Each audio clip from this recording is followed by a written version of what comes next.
Okay, so let's dive in. You might have caught this video doing the rounds lately.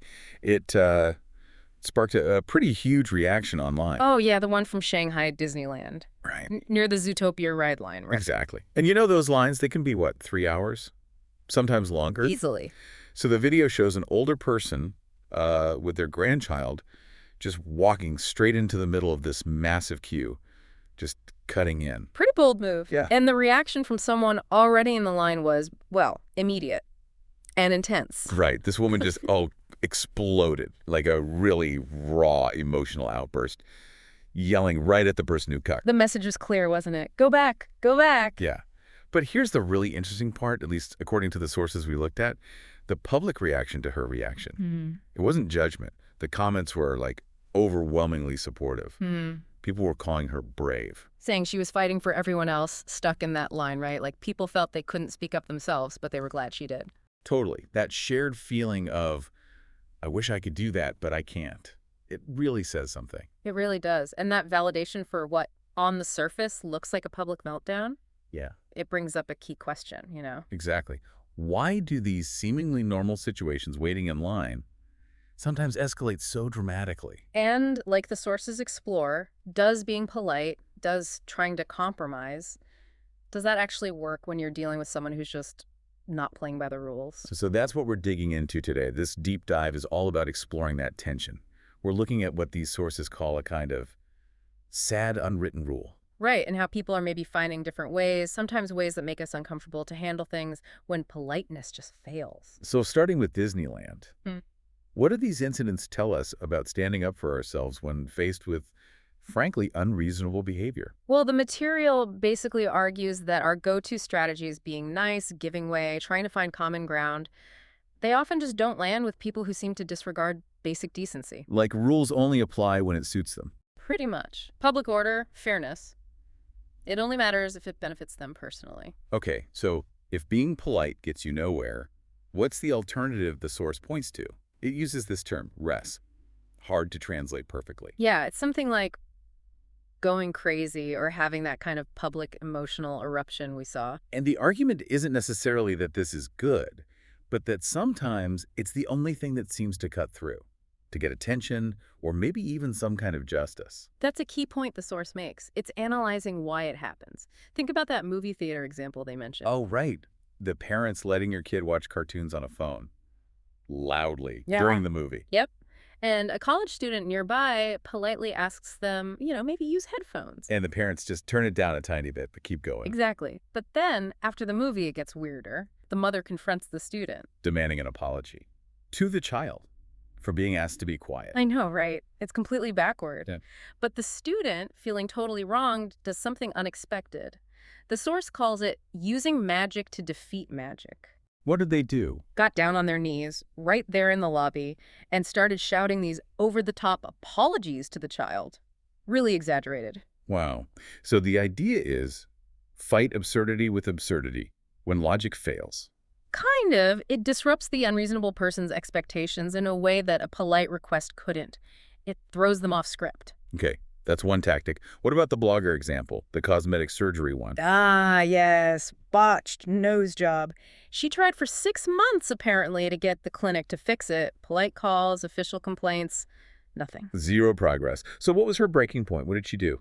She started posting videos every single day, standing right outside the clinic, basically live streaming her complaint. Okay, that's persistent. And when that didn't work, she wrote a song about wanting her original nose back and performed it. No way. Yes. It sounds extreme, but the source points out that this relentless, very public, very unconventional pressure, it finally got the clinic's attention. They had to deal with it.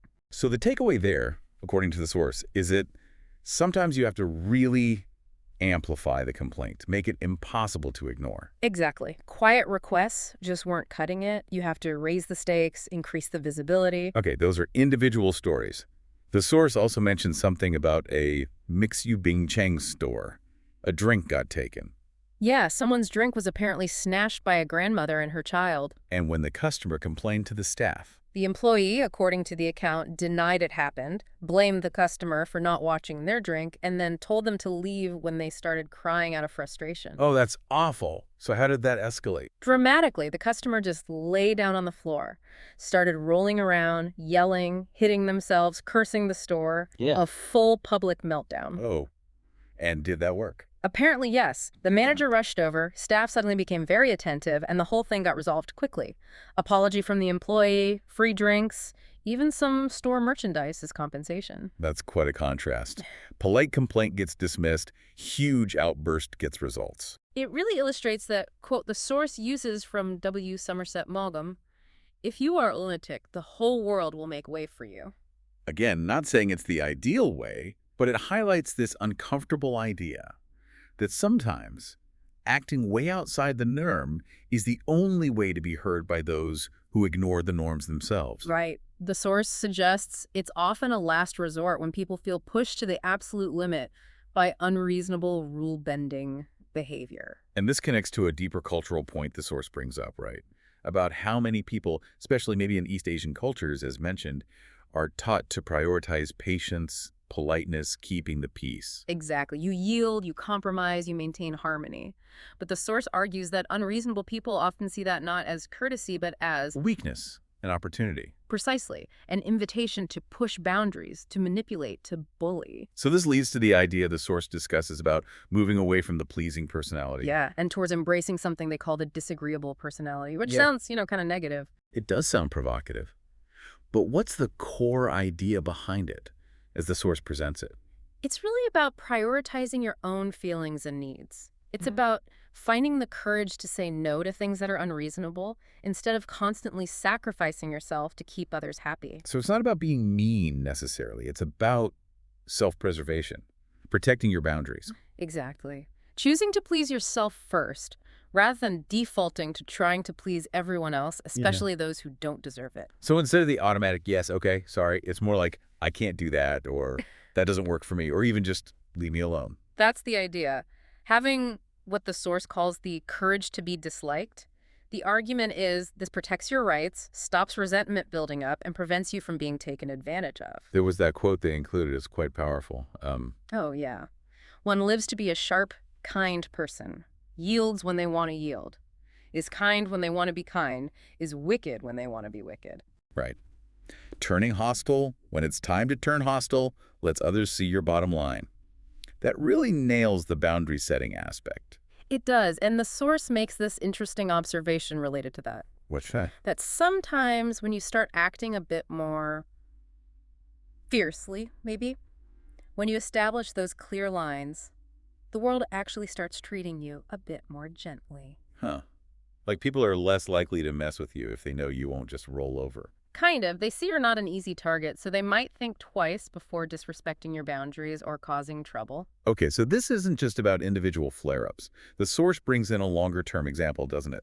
The one that apparently changed the rules about outside food at Shanghai Disney. Exactly. The 2019 case, this wasn't a sudden outburst. It was a calculated, sustained, legal challenge. Yes.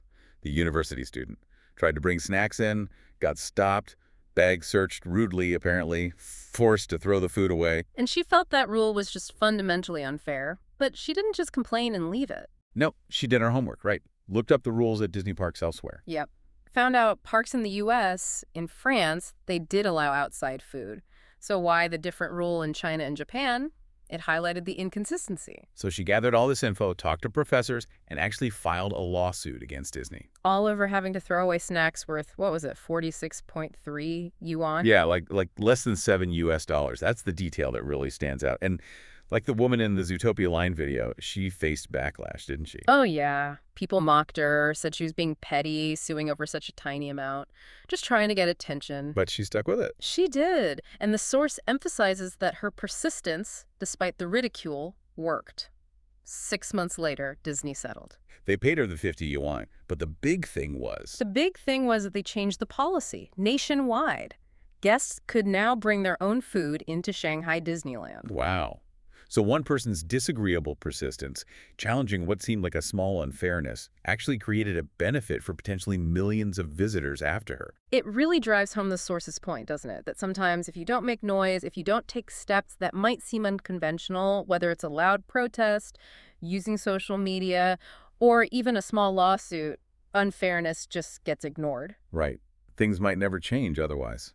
So the sources kind of wrap this all up with a pretty powerful message. It's directed at those who might witness these kinds of confrontations or challenges. The idea being, even if you wouldn't fight that way yourself, maybe don't be so quick to judge or mock those who do. Exactly, because their fight, however messy it looks, might actually lead to changes that benefit you too down the line. And they finish with that really resonant quote. If you choose silence, don't mock those braver than you, because the light they fight for might shine on you too.